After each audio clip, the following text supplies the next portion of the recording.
Good morning, students. The third chapter, metals and non-metals. Today, we are planning to concentrate on physical and chemical properties of metals. In our daily life, we'll come in contact with many elements.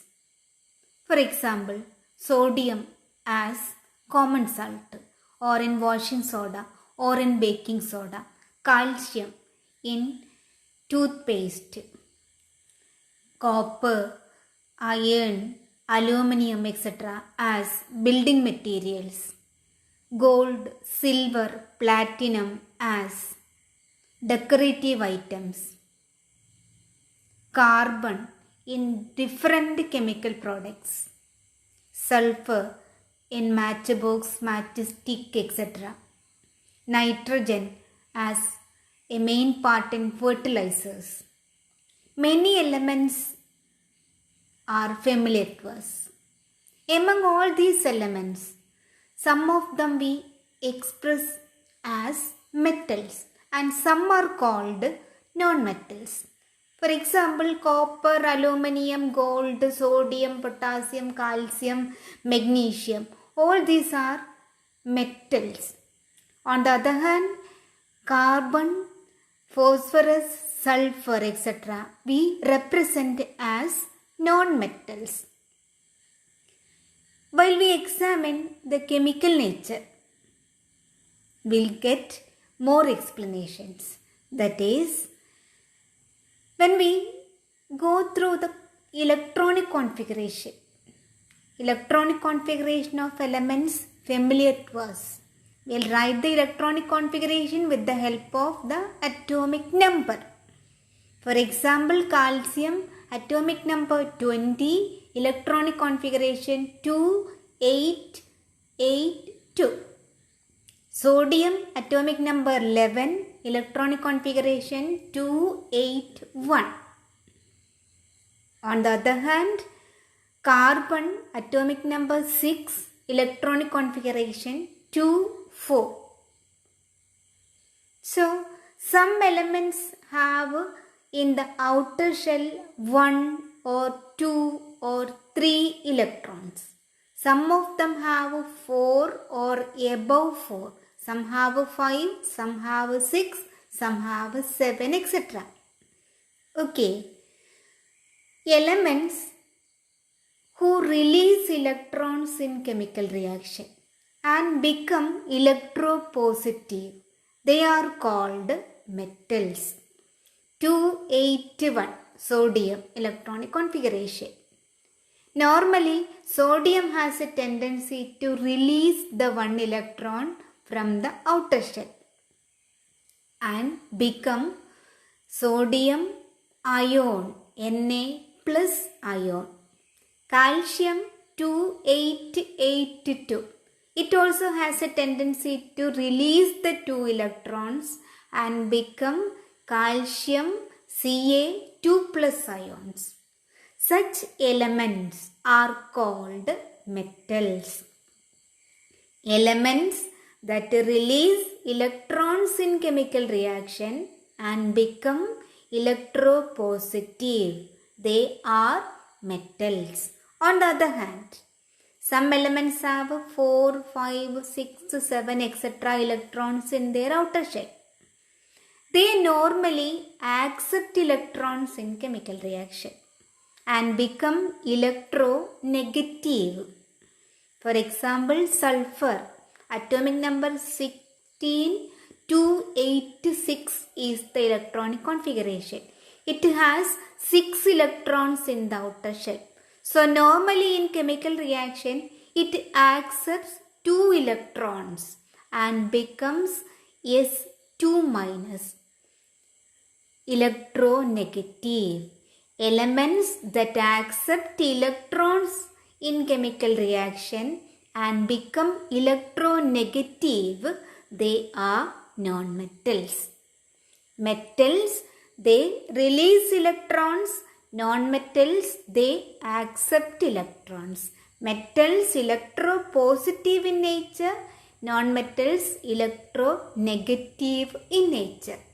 Moving to the physical properties of metals, normally we had the details in 8th standard. Once more I'll refresh the content. Metals are normally hard, touch copper, iron, aluminum, etc. They are hard. They are normally in the solid state except mercury. Mercury is in the liquid state. The metal with liquid nature is mercury. Metals have metallic luster, means colored. The nature, when light falls on them, they have a metallic luster, shining property. Metals are malleable, means when we heat it and beat it, they can be converted into thin sheets. Metals are ductile, they can be converted into thin wires. Copper, aluminum, best examples. Metals have high melting points. Two exceptions are there, gallium and cesium. They have low melting points. Okay, metals have high boiling points also. Metals are good conductors of electricity. Conductivity of electricity is due to the presence of free electrons. In metallic structure, there are free electrons, due to the presence of which they act as conductors of electricity. Okay, but one or two metals are poor conductors. Example, lead, mercury, etc.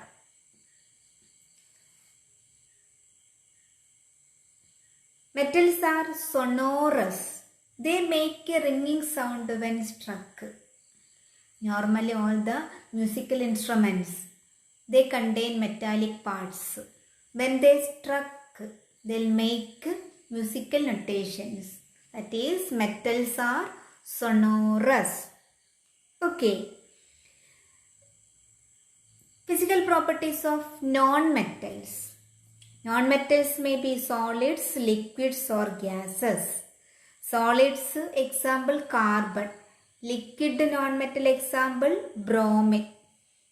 Familiar non-metals to us, hydrogen, nitrogen, oxygen, all are in the gaseous state. Normally non-metals are soft. Okay. Non-metals do not have luster also, poor shining appearance only. They are not malleable and ductile. They are solids and liquids have low melting points. Non-metals which occur in the solid state or liquid state, they have low melting point. Also have low boiling points. They are bad conductors of heat and electricity. Non-metals are not sonorous also. So make a comparison of physical properties of metals and non-metals. Remember the important terms in the case of metals, and most of these terms are negative in the case of non-metals. Okay. Then moving to the chemical properties of metals. Chemical properties are mainly due to the presence of free electrons. Okay. So they react with oxygen, they react with water, they react with acids, they react with some other compounds also. Okay, first of all, the first property, reaction with oxygen. Almost all the metals react with oxygen. Metallic oxides are formed. Metals plus oxygen product is a metallic oxide. For example, copper, when combines with oxygen, copper oxide, CuO is formed. It is a metallic oxide. When you test the nature of metallic oxide with litmus paper, they normally turn red litmus paper into blue, so basic in nature. Metal plus oxygen, metallic oxide. Metallic oxides are basic in nature. And the reaction with oxygen is based on the type of metals we selected. If I select sodium, potassium, etc., the reaction is spontaneous because they are highly reactive. Based on the reactivity, metals are arranged and the series is called reactivity series or activity series. It is in the decreasing order of reactivity. Potassium on the top, followed by sodium, calcium, magnesium, aluminum likewise. Okay, metals are arranged on the decreasing order of reactivity. It is called reactivity series or activity series.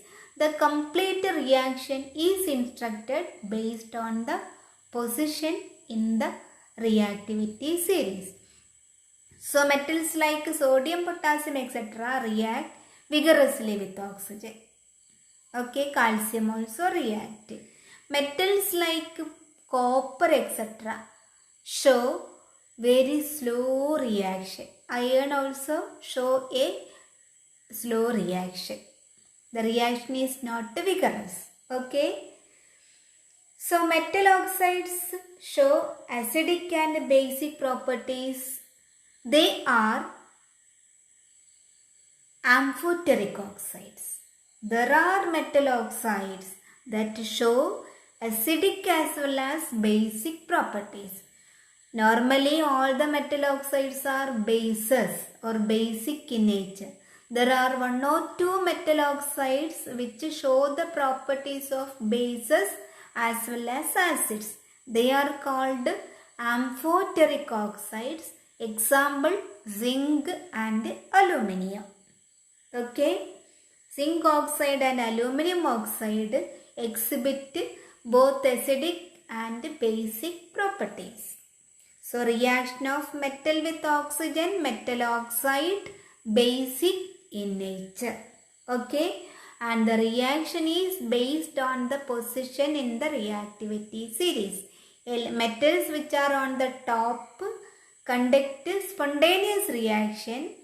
When we comes down, metals like copper, iron, etc. Copper, iron, etc. exhibit a low reactivity. Okay. The reactivity of different metals with oxygen is different. Metals like potassium, sodium react vigorously. Magnesium is heated, it burns with a bright flame. If iron is heated, it glows brightly. If copper is heated, it doesn't burn but forms a black coating of copper oxide. Silver and gold does not react with oxygen even at high temperature. Some metals like magnesium, aluminum, zinc, lead, etc. forms an oxide layer over it which prevents further oxidation. They are called self-protecting metals. If aluminum is exposed in the open, aluminum oxide is formed. This coating protects the metal underneath. They are called self-protecting metals. Okay. So that's all today. Thank you.